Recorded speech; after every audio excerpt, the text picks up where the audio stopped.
মাগুরা যখন একটা উঠান বৈঠকে গেলাম তখন দেখলাম যে একটা কারোর কোনো নিডস আছে কি না জানতে চাইলাম।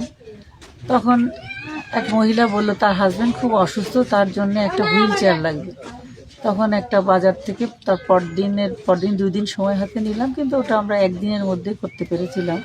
তো ওনাকে একটা হুইল চেয়ার পৌঁছে দেওয়ার পরে তখন আর সবাইকে বলে রাখাও হয়েছিল যে যদি এরকম কোনো নিডস থাকে কারোর, তো সবার জন্য আমরা এই চেষ্টাটা করব।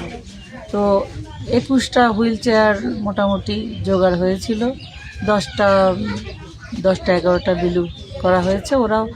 ওদেরকে বলা হয়েছিল যে ওরা জানি ওদের নিডসটা বলে আমাদের ছেলেদের কাছে, ওরা নাম ঠিকানা সব লিখে রাখে, তারপরে আমরা আমাদের সুবিধা মতো ওদের কাছে পৌঁছে দেওয়ার চেষ্টা করি। ওরা ভালো থাকলে আমরা ভালো থাকি।